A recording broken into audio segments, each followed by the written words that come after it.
Welcome to the Isaac Newton Institute for Mathematical Sciences. It gives me great pleasure to welcome you all here for our 2016 Science Festival talk. My name is Christy, and I'm the Deputy Director of the Institute. It's an honour and privilege for us to welcome Dr. Charles Simonyi to the Institute today as our speaker, and we're truly delighted when he accepted the invitation.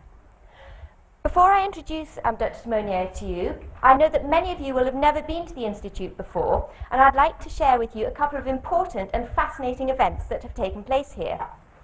You might have read in the news this week that Andrew Wiles has just been awarded the Abel Prize, essentially equivalent to a Nobel Prize but in mathematics, for his stunning proof of Fermat's last theorem. Well, Andrew Wiles presented his proof for that theorem over a series of seminars in this very room as part of an I&I program on L functions.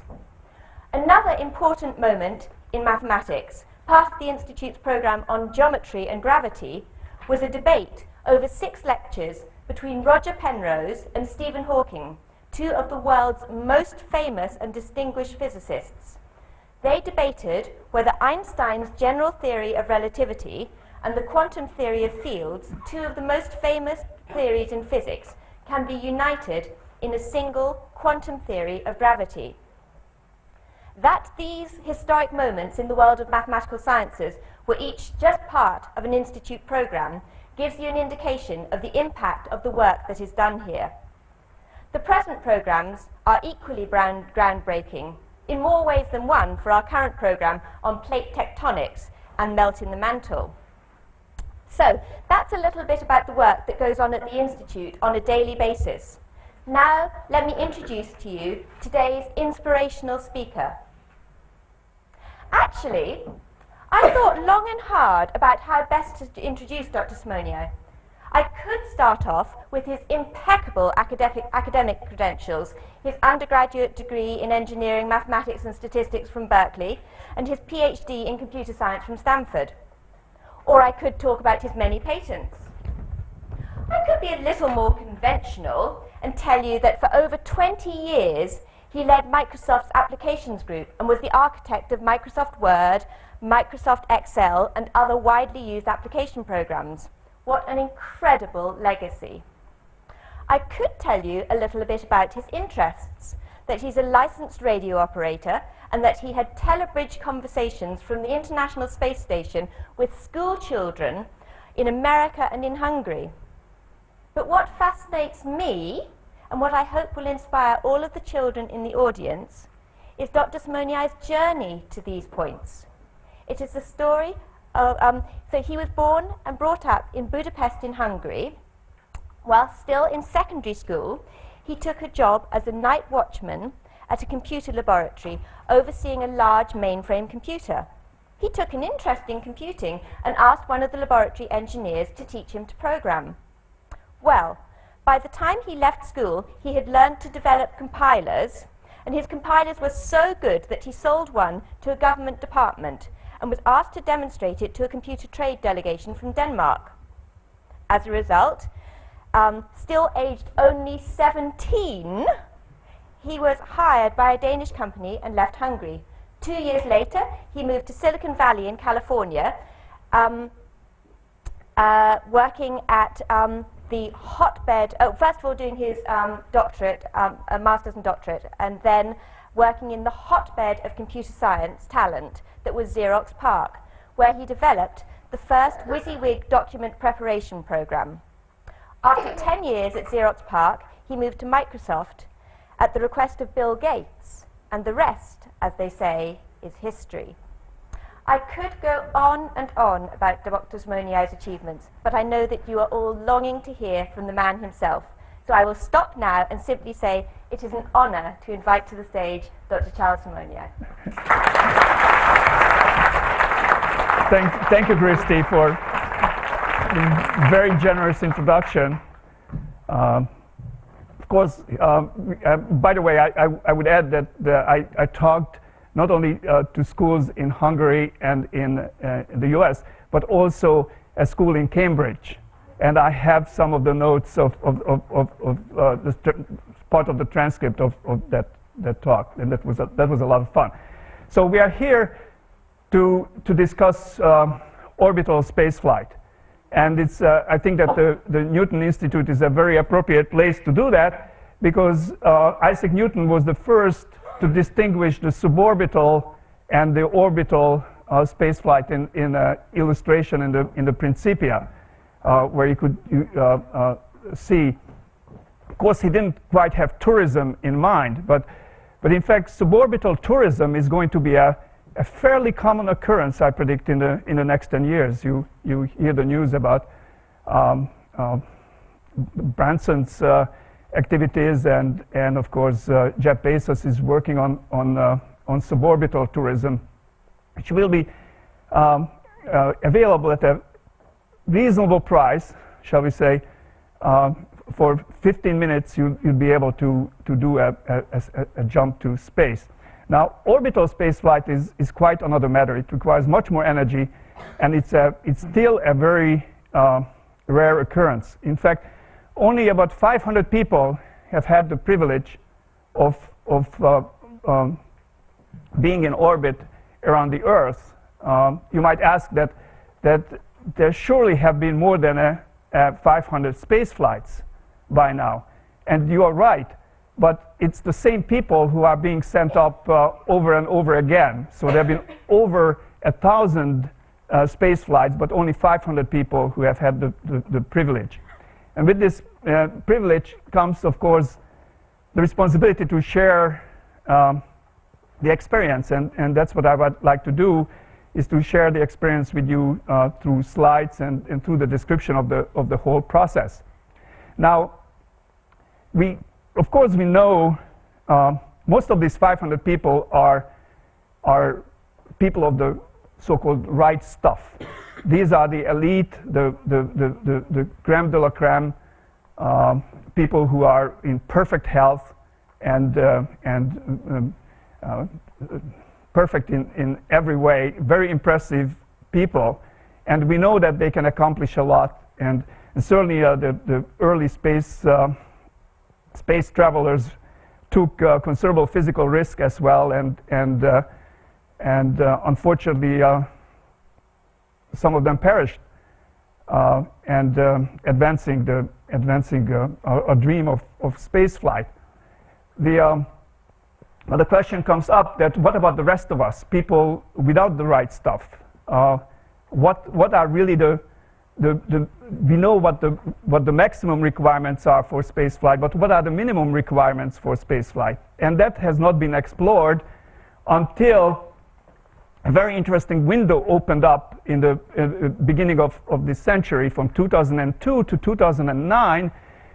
And I'm not going to go into detail, but the geopolitics worked out in a way that the Russians were selling seats on spacecraft and visits to the International Space Station, essentially below cost rather. So 7 of us took advantage of this window to go to the International Space Station, the so-called space tourists. I was the only one who did it twice, and we can talk about how that happened. The basic reason that those seats were available at all has to do with the role of the Soyuz spacecraft, the Russian Soyuz spacecraft, as the lifeboat for the International Space Station. If you think about it, of course, there has to be a lifeboat on a space vehicle if anything would happen. Actually, there are 3 serious emergencies that are contemplated: depressurization of the station, fire on board, and toxic atmosphere on board that cannot be replaced. In which case, the station would have to be abandoned, and the Soyuz spacecrafts serve as the lifeboat, regardless whether you are on an international, American or Russian or international crew members. So they all have to have training on the Soyuz, even if they don't fly, just in case there would be an emergency. Now, the Soyuz has a warranty for 6 months in space. So after 6 months, it has to be replaced with a new one to be a working lifeboat.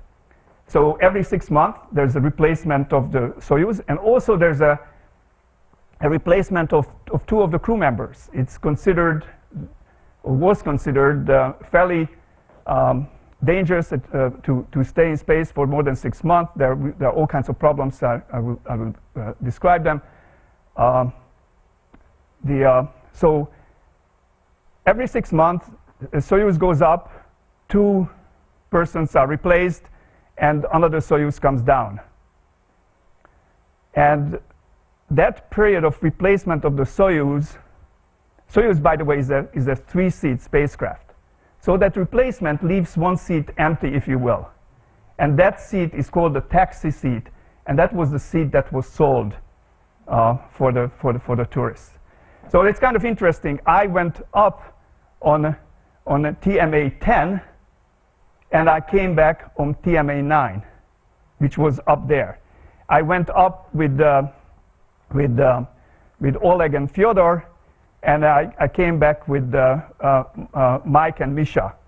So all together, I've been on 4 different Soyuzes, 4 different crews, and visited the station twice. And of course, there's a crew on the station too, whoever stayed there.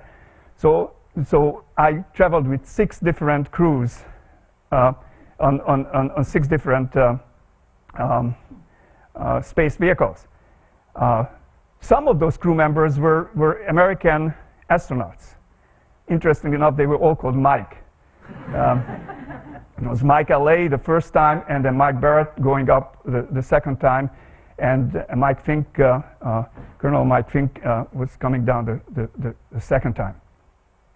So that's basically the explanation of why the seat was available, and you can research what was the geopolitical situation that made it necessary for the Russians to raise money this way.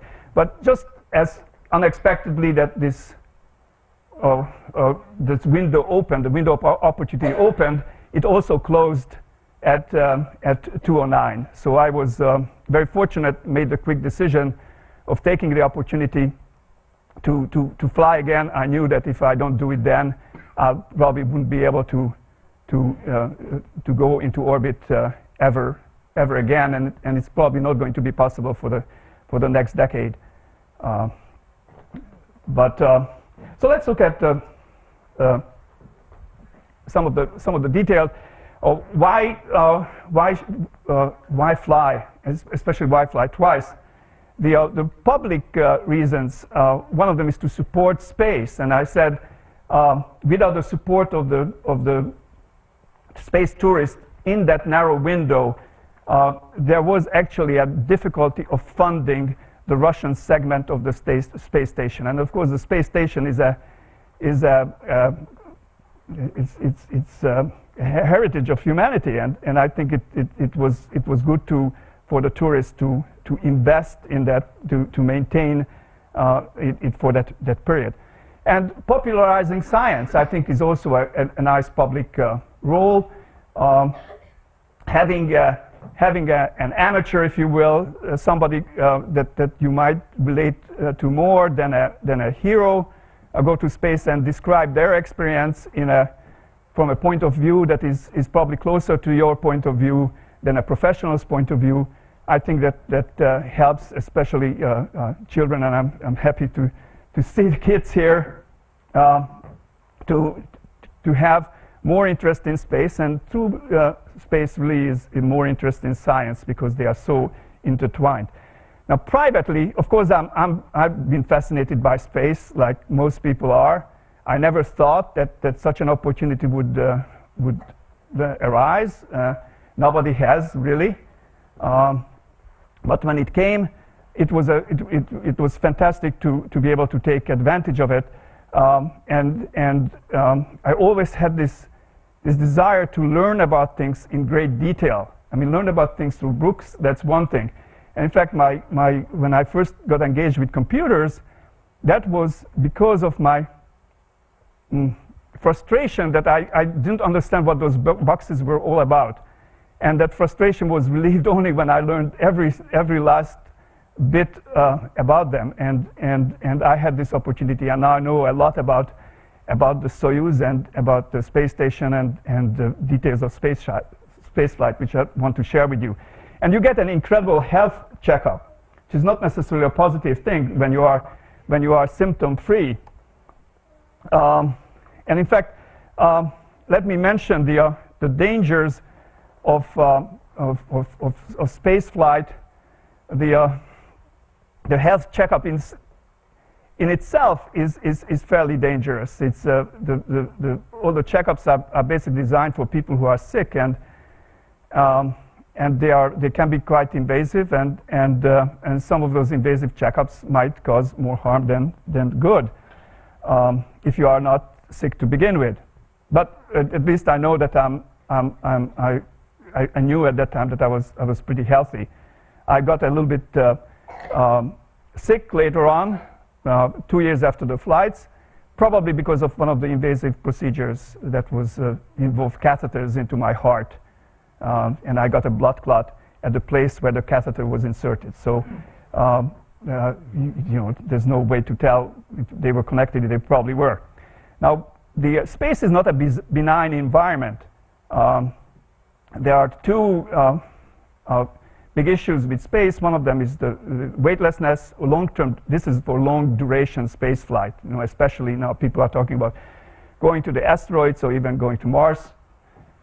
The lack of gravity, weightlessness in the long term it can be harmful. We don't quite understand what harm is done. We know that there is bone loss and muscle loss. The muscles probably come back. The bone, we are not quite sure. We are not quite sure how our tissues grow in weightlessness, and I don't know how we're going to find it out. And we see it in a question from kids. Radiation is, of course, the other problem. There's no atmosphere to protect you from cosmic radiation, and the radiation can accumulate over time. Again, that's a problem. Some people include even the solar radiation. Just the intensity of the sun is so intense. For example, the windows on the space station are covered with UV protection, but some windows for scientific purposes are very clear. And when you use those clear windows, you have to wear sun cream, even if you are looking at the Earth, because just the reflection from the Earth is strong enough to cause sunburn. The G-forces are not a big issue. Interestingly enough, it's part of flight dynamics, but weightlessness is a bigger problem than G-forces. The G-forces happen for a short period of time, and they are fairly easy to take for a reason that we'll see. And of course, there's a possibility of accidents. It's in the beginning of any new activity. I mean, when aviation started, there were many accidents. There are still some accidents, but they are very rare. I think the same thing is happening in space flight. I didn't expect any accident to occur, and I certainly didn't fear the accidents. What I feared more than anything were the doctors, both in what they can do to me, and also that they can say no and prevent the flight. Just to give you this is my checkup. You don't want to just be impressed by the length of these things. By the way, I lost consciousness twice in that list, and had I been applied for a professional position, I would have been rejected out of hand. But now the standards completely changed. Instead of from the point of view of the organization, instead of having an incentive to reject the applicant, they have an incentive to accept the applicant. So despite when I lost consciousness, it was explained, oh yeah, we gave you nitroglycerin and we don't do it to healthy people, and this is for the heart. Nitroglycerin lowers your blood pressure, and people who are sick, they take it. But if you're healthy, you take nitroglycerin, your blood pressure goes way down and you pass out. So, but I wasn't rejected. It was all explained away. And I had two good flights. And some papers, scholarly papers, were written by the doctors talking about people with particular problems that, I had a problem called PVC, preventricular contraction. And nobody with PVC has ever flown in space before. And now there's a paper saying that PVCs are not a big problem in space. And 20% of people have PVCs. So that kind of expands the set of people who are considered for spaceflight. And I think that amateurs, in some sense, you give your body to science. And one of my experiments, so-called, was to give blood before the flight, do a space flight, and then give blood after the flight. And my blood is just as good as the professional blood, or even, well, I don't know if it's good, but it's a data point. And in fact, it's an interesting data point. It's a data point that may not have been considered before. So I think that in that way, we are actually have made contributions as well. The training was a big part of the adventure, if you will. In fact, the training was the only one that was guaranteed. The flight wasn't guaranteed. If I were to fail, especially the medical tests, I wouldn't be flying, but I would be left with the experience of training. Training was 8 months. The flight was 2 weeks. And then the second flight, they let me fly after 3 months of training, which was a big deal in the decision. Doing the 8 months again would have been quite difficult. We discussed these things. So this is Star City. The training took place in this campus. Not unlike a normal campus, it has about 10,000 people supporting it. The only difference is that there are only 5 graduates a year. The cosmonaut trainees. It was established in the 60s in I would call a walled community, except instead of walls, there are barbed wires, double, where dogs were running in between the wires, protecting the secrecy. It's much more open now. It was still it was a military installation when I was training, but it was changing in 2010. There's this socialist realist sculpture here that I like very much, and I picked her up for my second flight flight patch. Of course, you have to have a flight patch. One of the important traditions of space flight, and you can see I'm quoting Faust, Goethe's Faust: "The eternal feminine draws us upward." The last line of Faust, and she symbolizes the eternal feminine, and it's literally is drawing us upward, very appropriately. So here are the doctors poking, and this is the Russian doctors. The rule was that anything invasive was done in the U.S., but the Russians were allowed to poke me. So this is an interesting piece of training that is only used in Russia. It has to do with weightlessness. In weightlessness, you have 2 problems. You have a vestibular problem, and then you have a cardiovascular problem. The vestibular problem just means that your inner ear, vestibular system, is confused because it's not getting the right signals. The cardiovascular problem has to do with the blood pressure that is on Earth is typically higher going into your head because it works against gravity, and lower towards your lower extremities. For the obvious reason, in space that gets completely confused, and in the beginning you feel that your head is full, your visage actually changes, and you become very puffy and red, and you feel like you basically feel sick. And these 2 things combined, it's called the SAS, Space Adaptation Syndrome. And it makes 50% of people quite ill for the first couple of days. And nobody knows, nobody can predict who gets sick and who doesn't get sick and how to train for it.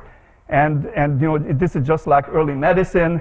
people try all kinds of plausible things that are, if they are painful enough, I guess they might do you something good.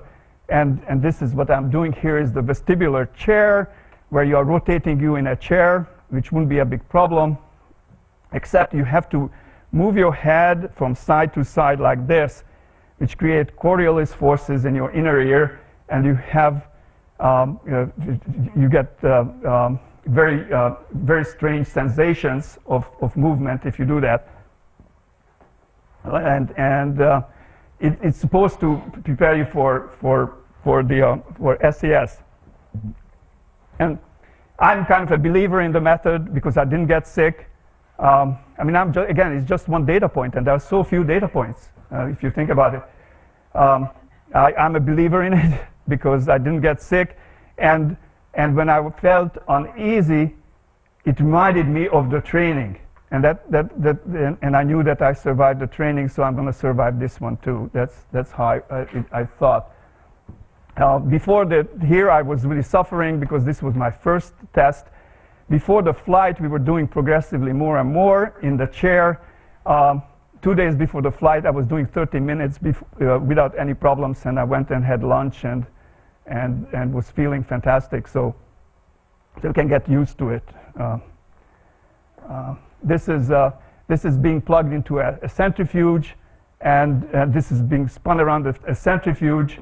The G-forces, they are you know, we are talking about 8 Gs at most in training. Sounds like a lot, and it is a lot when you hear about fighter pilots do it, but in an airplane, the G-forces act in this direction, in an uncomfortable direction, whereas in the spacecraft, you are lying on your back, and the G-forces act through what's called the Z-axis by convention, through your narrow section of your body. It's much, much easier to take.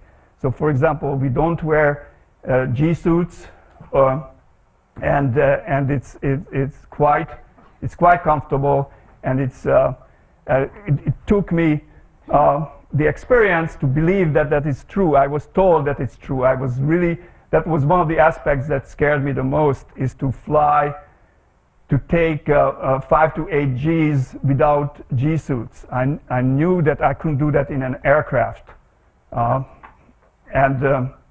But because of the opposition and the direction of the acceleration, it's not a problem at all. Russian language is quite a problem. Russian language is quite complicated. It's a beautiful language. I would say that a third of my training had to do with just learning Russian. I was lucky. Growing up in Hungary, I knew the Russian the Cyrillic alphabet from my elementary school. And I love learning languages, and it was a great time. I wanted to know the Russian so I can follow the checklists, and I understand all the signaling in the spacecraft. The spacecraft is all in Russian. The International Space Station is both in Russian and English. So the signage is different in those two areas. Of course, we trained with a trainer. That was probably 1/3 of the activity. So Russian, 1/3 is physical activity, and 1/3 is a theoretical activity. And this is a typical classroom at my college. And you see these wonderful wall posters that are probably still from the 60s. That illustrate the different systems. They are very informative. And here is one more that illustrates the life support systems of the Soyuz spacecraft to a great detail. And you can see that the logic, if you look at these switches and relays there, that represents the logic of the life support system. It's, instead of being described in software, it's described in the hardware as it was done in the 60s. Of course, this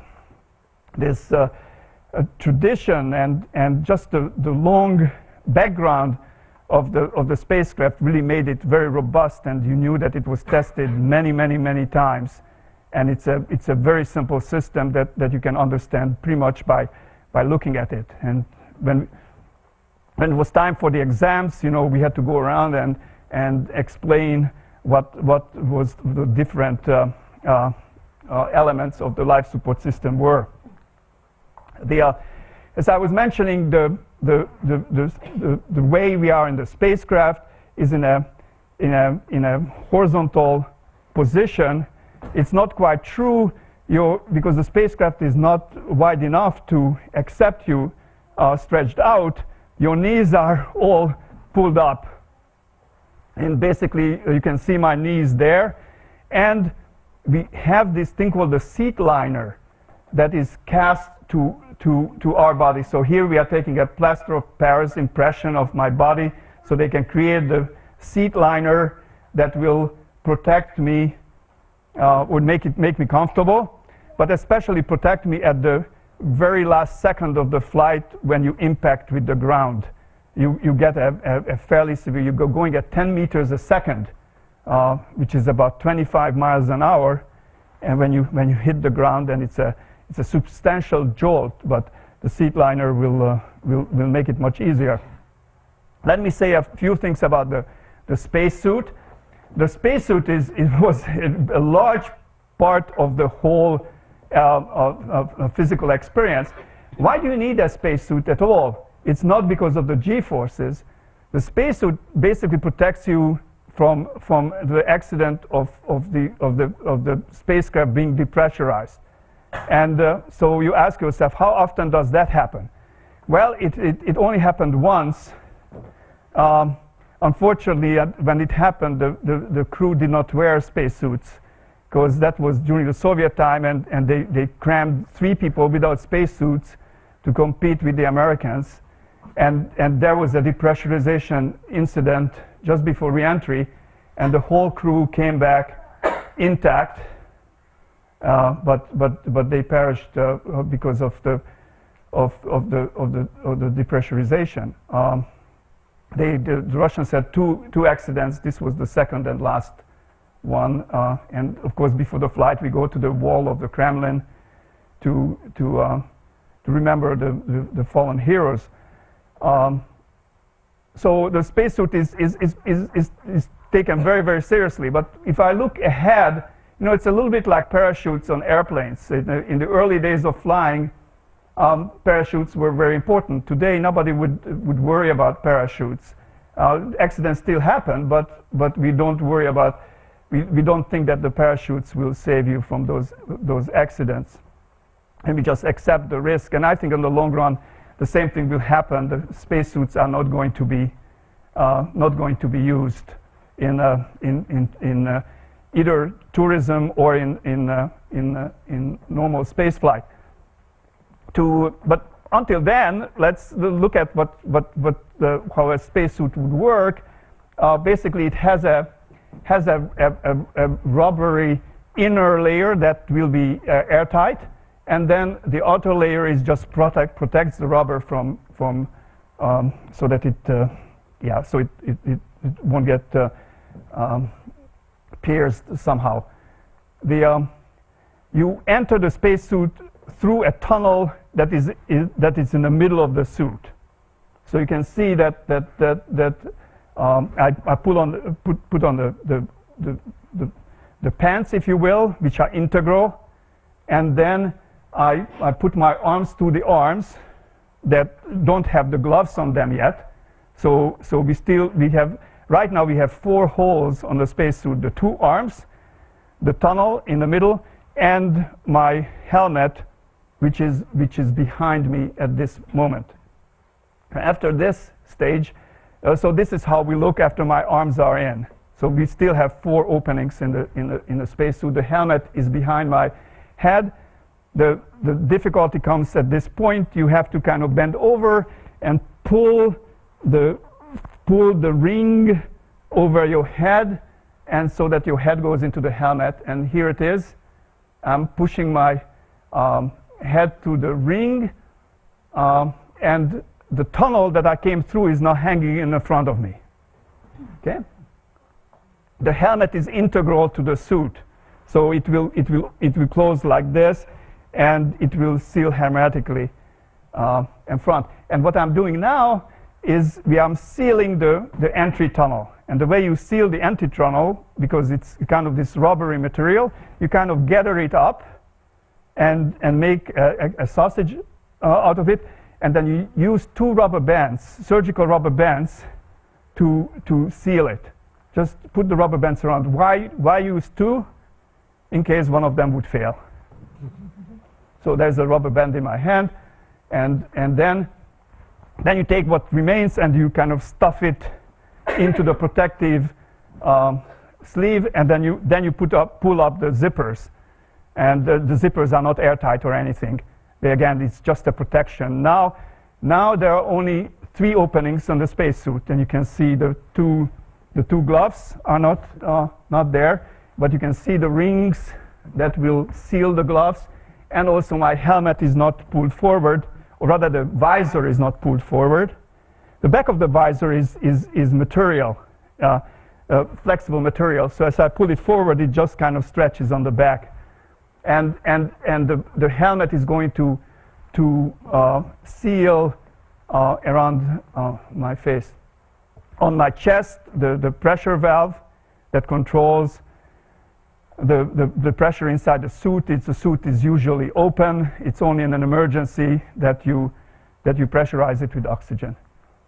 So here we are testing the suit in a vacuum chamber. I am now at 100,000 feet of simulated altitude. It's vacuum for all practical purposes, and you can see that my suit is inflated because there's normal pressure inside that keeps me alive, and this is just a way of getting confident. You can see, of course, I'm wearing the gloves, and so in an emergency, for example, the suit, this is not a suit that is used for extravehicular activity. It gets fairly stiff, and if you want to do anything in an emergency, you would probably have to lower the pressure a little bit to give you some flexibility. You push the buttons that you have to do, and then you increase the pressure before you lose consciousness. Only the commander will do that. This is another exercise where putting on the suit while wearing a gas mask. The practice is that let's assume that there's toxic atmosphere on the space station, and you have to evacuate. You had already a gas mask on, but now you have to dress for the it's an isolating gas mask, because it's not really a mask. It's generating oxygen for you. You are completely isolated from the atmosphere, from the toxic atmosphere of the space station. It might be ammonia, for example, very toxic. And now you have to dress to get into the lifeboat. So that's a very difficult practice. Well, Kotov, my crewmate, is helping me put it on. We also practice to put on the spacesuit in weightlessness. This is in a simulated weightless flight. How do you simulate weightlessness? Well, ask Dr. Newton. Also, another interesting practice on weightless flight is to pass weights around, and this one is 50 kilos, 100 pounds of weight. That of course it's weightless, but it still has mass. It still has inertia. So you have to be careful about how you pass it to your instructor. Notice my foot is hooked into the strap on the ground. If I weren't hooked in, then this mass, which is comparable to my own mass, would just push me away, or we would be pushing each other away. So this is an important practice. And of that practice, of course, food is important. It looks like dog food, but in fact, it's quite a bit nicer. This is the spacecraft. The first time I saw it in the factory. It consists of 3 parts. I think yeah, right. Here's an illustration. The left part I call the living room. The middle part is the re-entry capsule. That's where you stay for the dynamic operations. That's where you wear your spacesuit. And then the engine room, if you will, on On the right, you can kind of see the seat and the seat liner, how you would sit in there, and with the knees, your knees would be like here. This is your rump, so your knees would be kind of like there. While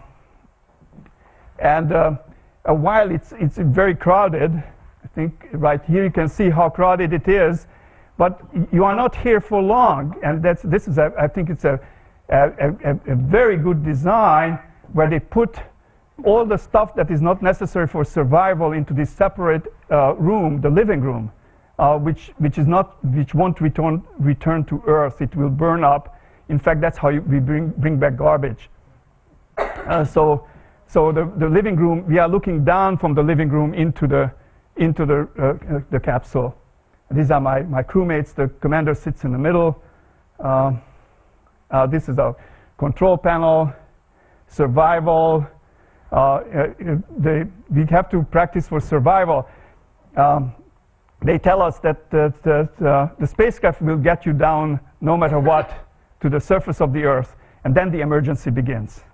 Once you are down there, here we are in a Siberia, somewhere we're simulating cold weather. Well, in fact, there's cold weather, and we have to survive for 2 days anywhere on Earth, from 52 north to 52 south.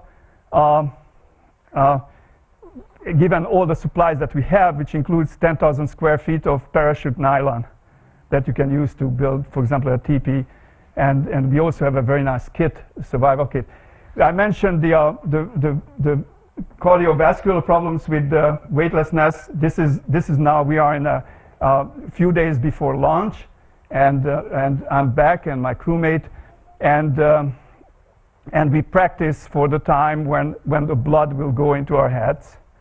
And so there's a particular regime where they put you into this position for 5 minutes, in a different position for 5 minutes, and so on and so forth. All enforced by the doctor in the corner. This is the visiting the rocket. Now we are only 3 days away from launch, and the rocket is ready to go. It's basically in a flatbed railroad car that we will take it to the launch pad.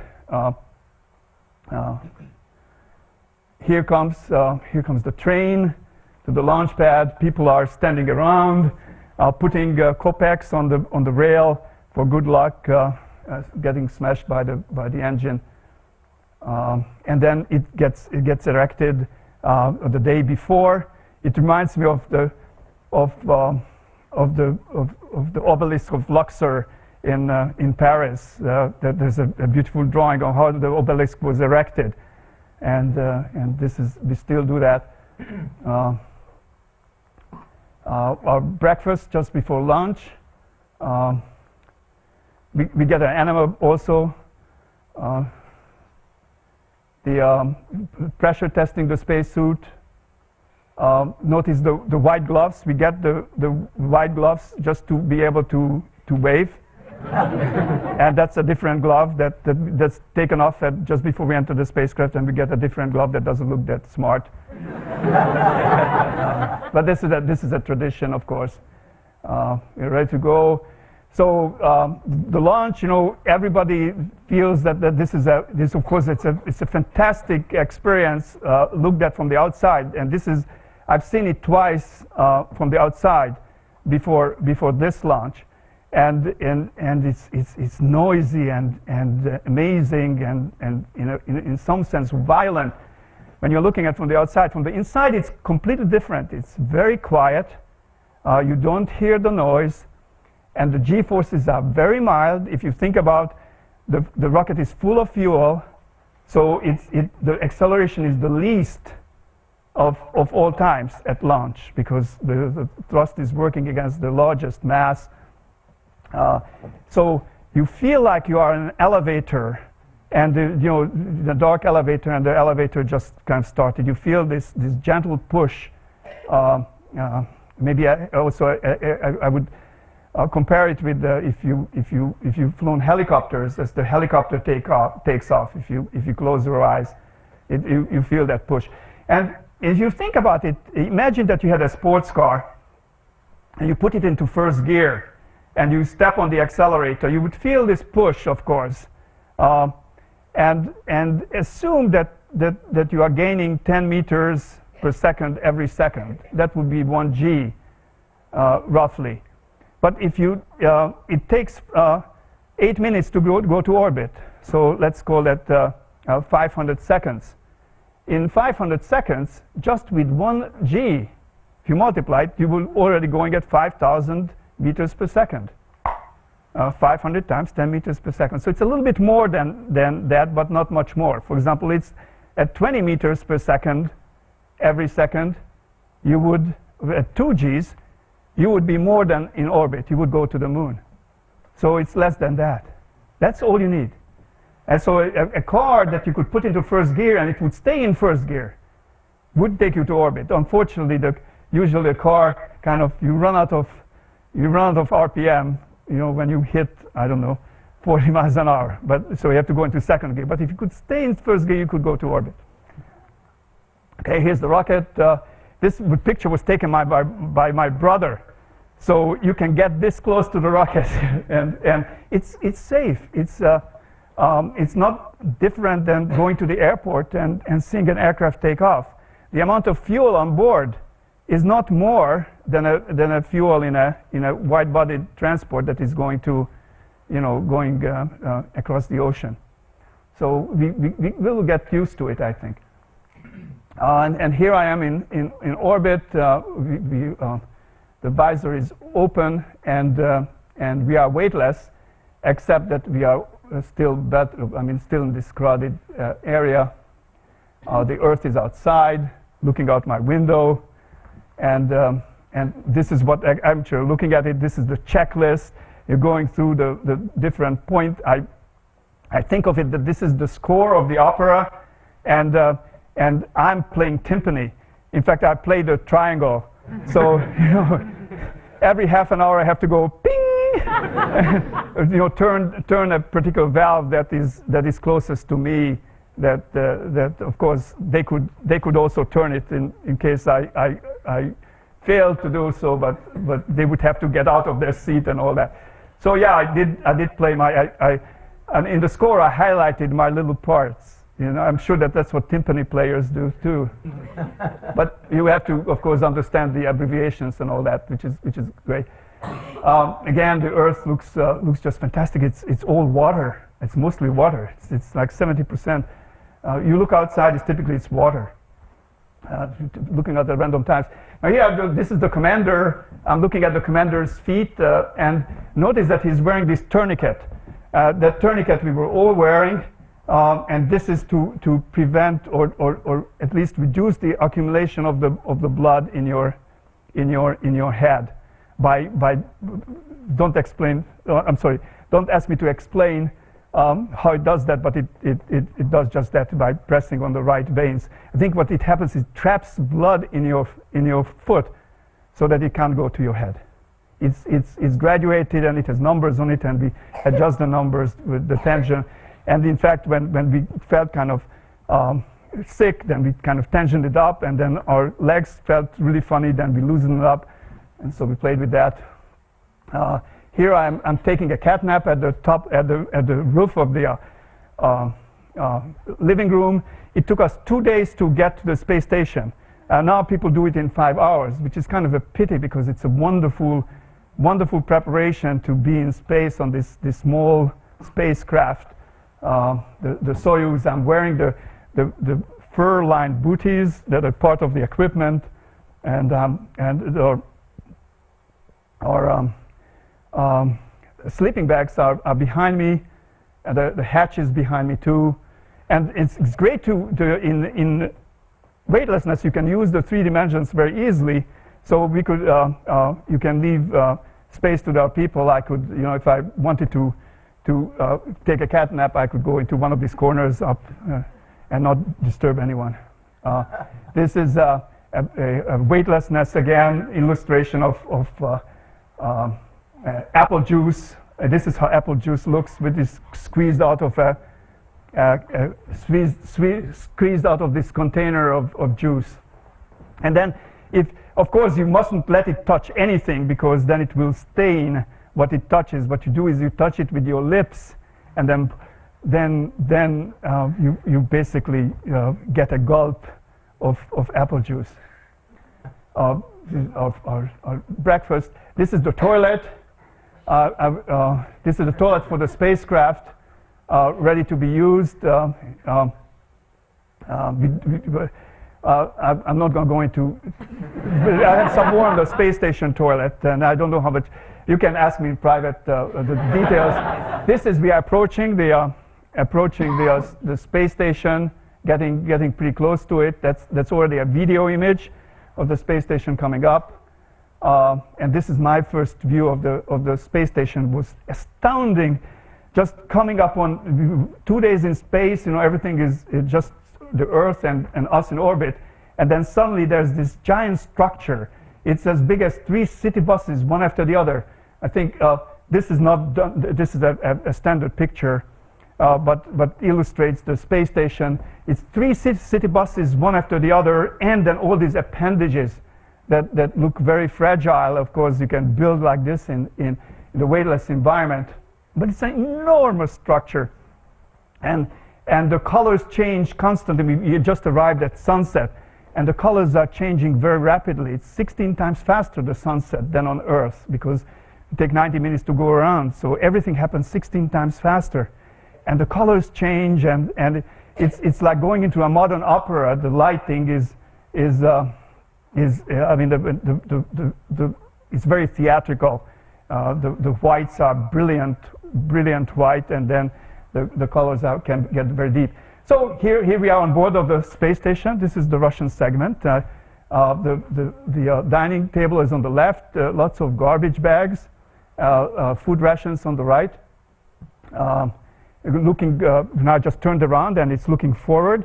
It's not unlike being on a submarine. You can see the circular hatches. That's so that the different compartments can be separated from each other in case of depressurization. And there's a standard procedure. If there's a leak someplace, you separate the compartments, and you go from compartment to compartment to establish the rate of pressure loss and make decisions on what you do, because it's very important to always go from the furthest parts toward the lifeboat, not away from the lifeboat.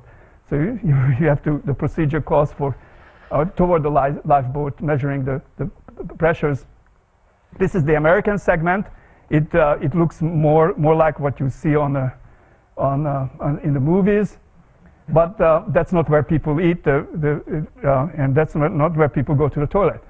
So here is where people eat.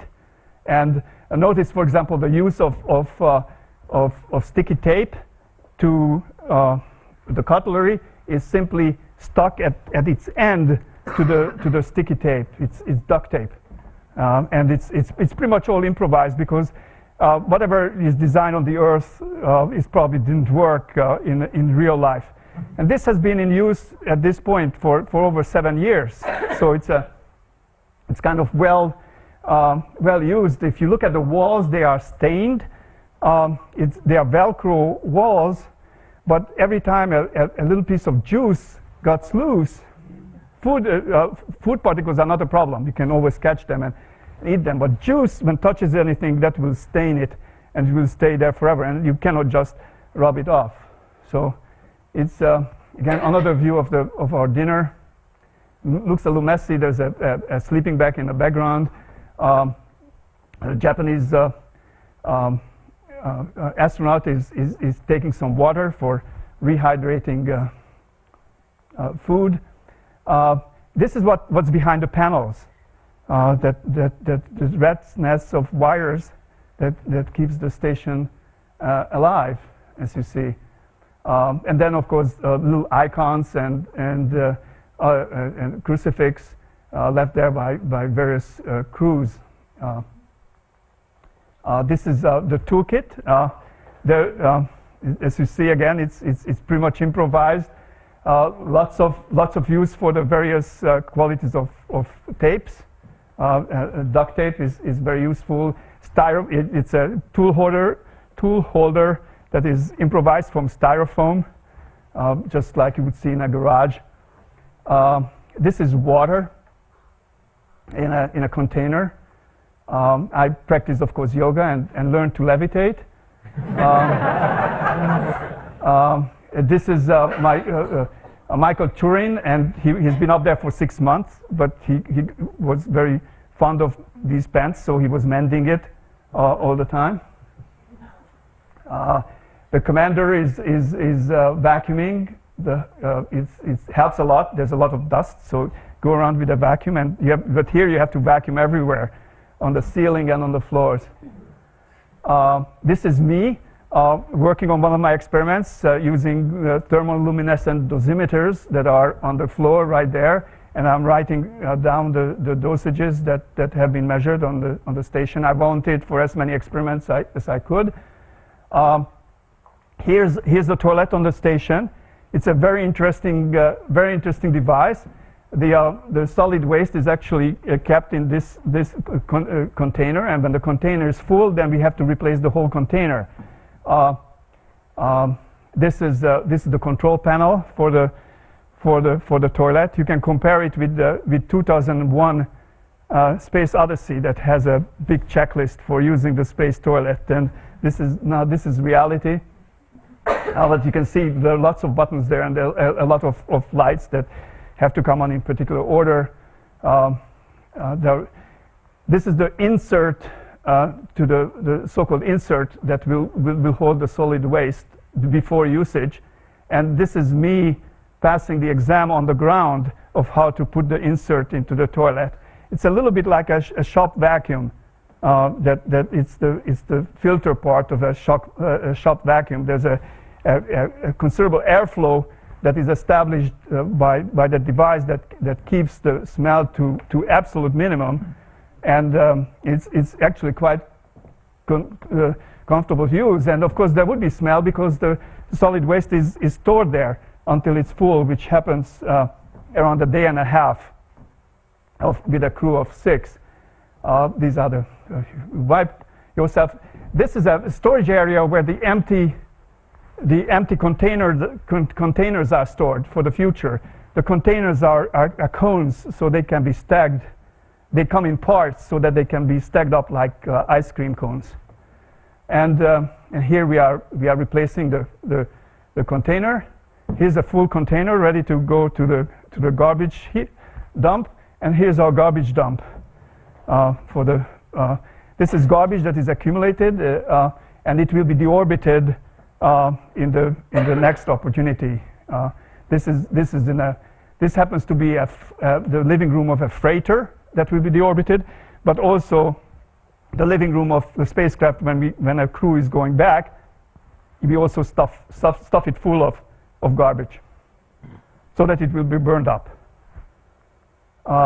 Here's a discussion with the students at Cambridge, and the way this works is that you're using ham radio to talk through something called a telebridge, because there's no guarantee that you could have a rendezvous with the space station and the school day.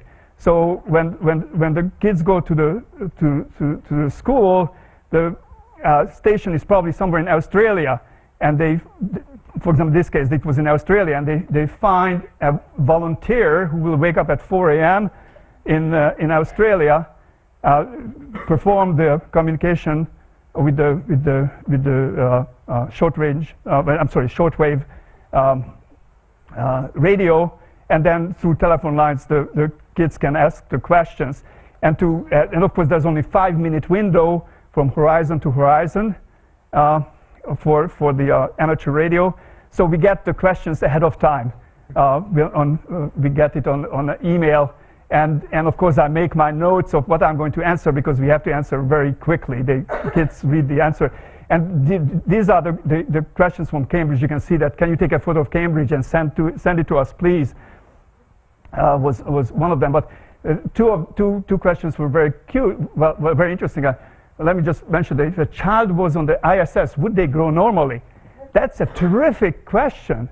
I mean, and the answer is we don't know. And I certainly wouldn't want, I wouldn't let my daughters to go to space when they are 3 years old, it's who knows what tissues will do when they grow rapidly in weightlessness. These are all questions that have not been answered.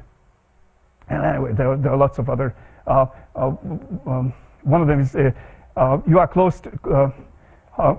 Have you seen a falling star because you are so close to it? But in fact, the answer was that you are closer to the falling star, to a meteor, than we are, because it's under us. It's in the atmosphere, and the atmosphere is closer than we are further from the atmosphere than you are. So it's a lot of fun. This is how the Earth looks. This is, I guess, New York City, but this is what you actually see. That's through a telescopic lens. What's interesting is it's not that different than being on an airplane, except you see more. You see like 2 or 3 states at the same time. You also see countries from a strange angle that you are not used to on the map. For example, looking at England sideways, or Italy especially, looking at Italy sideways, it doesn't look like Italy at all. This is in Canada. There's an impact crater there that is so visible from space. You cannot help but notice it. This is my hometown, Seattle. You can see the pyramids. It's just an unusual perspective, I guess. Niagara Falls, beautiful islands in the Pacific. It's mostly water, but when there are atolls like that, they look like these floating sea animals. And again, the perspective it can be quite strange. Like the bottom of the screen is further than the top, maybe, and that's how it looks. This is Easter Island. You can almost make out the Moas. The Bahamas, Dubai, and then you see this fantastic whirls in the atmosphere, the structures that again you don't notice at ground. And this one reminded me of that picture. Of course, this shows the sky, the other one shows the Earth, but it just shows that nature is reusing these fractal structures.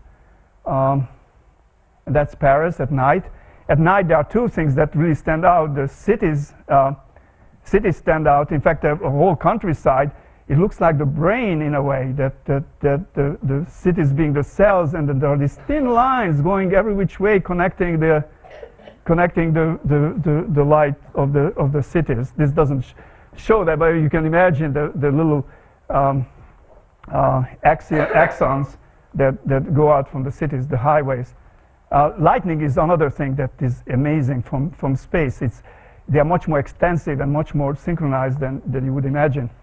A sunset, again, I said it goes 16 times faster. This was taken by Fyodor Yurchikhin, but it's a volcano in Kamchatka that was just smoking there. I got never mind. I've got this membership. This is the right, the golf and space station golf and leisure club, signed by the commander of the space station, and stamped on space. There's a beautiful stamp that the space station has, and people go and stamp everything in sight. I stamp my passport, for example. So now we are ready to come back. To come back, we are wearing this corset. It's not a G-suit, it's a corset. This is so when we come back, we are not going to faint, because now the blood is going to go to our feet, because it's not pumping enough into our head. The heart gotten used to the weightlessness, and so our head's not going to get enough blood. And what happens? You lose consciousness. And my doctor said that when I went to a toilet after the flight, he came with me and said, "Please sit down, because it's dangerous." And so I sat down, and then he told me that I lost consciousness, just urinating. So here's the just before landing. We are coming down at 10 meters a second. The so-called at 90 centimeters altitude, these explosives are set off by a gamma ray altimeter that is driven by some radioactive substance. and that cushions the landing a little bit. But as you might imagine, you have about 90 milliseconds before the impact at that point. It's a substantial hit, but it doesn't hurt you. It's basically the biggest hit you can get without getting hurt. But they tell you, close your mouth so that you don't bite your tongue. Just relax and fill out the seat liner, and there was no problem. You can see the divot on the right, and then the parachute. Typically, the parachute drags you a little bit, but the rescue people are already there, and they turn the spacecraft. Notice that they can touch the spacecraft. It's not hot, even though we came through re-entry. And in fact, I was told that I need to sign some postcards, and I'm glad to do that. And while I'm doing it, we're going to run a little movie that shows the re-entry process, including the fire through the window and the opening of the parachutes, and finally the movie ends by the impact, at which point the camera breaks. So you can kind of see a funny last frame when the camera broke. So they are turning us so that we are face down, and they can basically pull us out from the spacecraft. And here I am in the spacecraft, happy to be there, and this is how they pull us out, one by one. And here I am. My wife is waiting for me, and this was a terrific flight. So that's what that finishes my presentation, and I don't know if we have time for Q&A. I think that we've run over, but however, I think we should definitely have a couple of questions, because I know that there's bound to be a lot of people just fascinated. So a couple of questions. Anyone want to put their hands up? Sir. Weightlessness being such a major problem, is there no way to create some gravity in the space station? Well, yeah, I mean, according to our current knowledge of physics, there's only one way to do that, which is by rotation, and rotation itself has its problems. The Coriolis forces in particular. So you'd have to make it a fairly long arm, and the answer is yes, there is such a thing, but then we'll never know what we don't know what the problems would be, and also it's terribly expensive, and just complicates everything. It complicates Earth observation, for example. Right now, the space station is synchronized or stabilized with respect to the local vertical. So it's actually turning as it goes around the Earth, and it turns 4 degrees every minute. It's a very slight turn, and it requires, of course, wouldn't turn by itself, being in an inertial frame. So it has to have controlled gyros and other mechanisms, not necessarily thrusters. Thrusters would be the last thing that you do, because you lose thrusting material. But you use the magnetic field. You interact with the magnetic field of the Earth. You interact with the solar wind. Given that you have these giant solar arrays, they actually work as sails, and to a small extent. But you need only a very little torque, and big control moment gyros that stabilize it and turn it continuously. And I tell you, sometimes I had this feeling that I can feel that slight turn. I mean, it's 1 degree every 15 seconds, so it is turning. But for example, if the whole thing would be rotating, everything would be out of kilter. You never know where the Earth is. You never know where the star. You couldn't do much. So I think, but if you go to Mars, I mean, if you look at science fiction movies, or they always rotate things in order to generate some sort of gravity. And I think that's, until we find artificial gravity, hopefully, then that's what we have to do. Thank you very much. Do we want to have one more question? Yes. Dr. Simonyi, can I ask you, without wishing to be indiscreet, given that such a trip obviously is not available on lastminute.com, how much did such a trip cost? We are talking about tens of millions of dollars. Tens of millions of Yes. dollars. Which is way below cost. Yeah. So, on that note, can we just say thank you so much to Dr. Simonyi? That was a fascinating. Thank you. Thank you.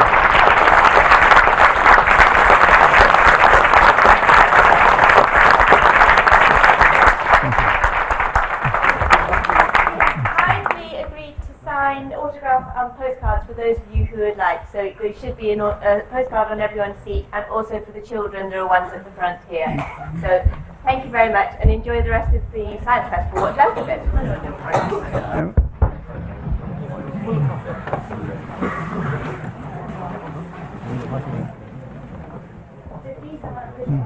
All right, fine. Oh, thank you. Yeah, okay.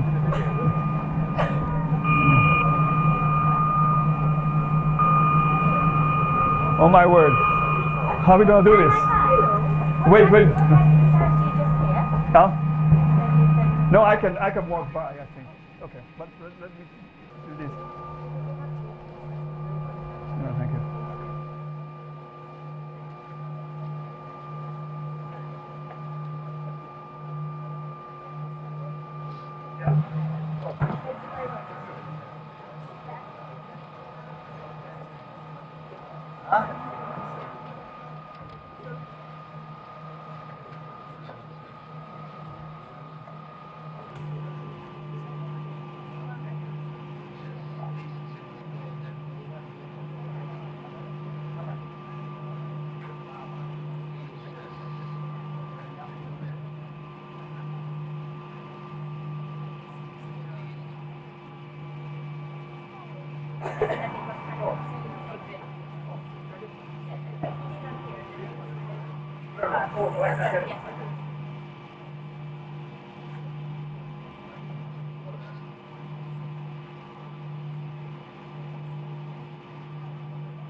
On board the Soyuz, lead at Europe.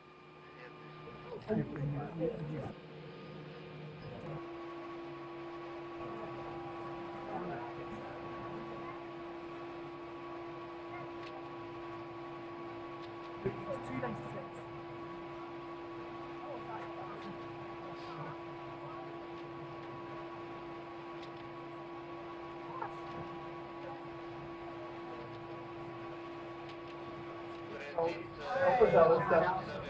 49 секунд, пилот в норме.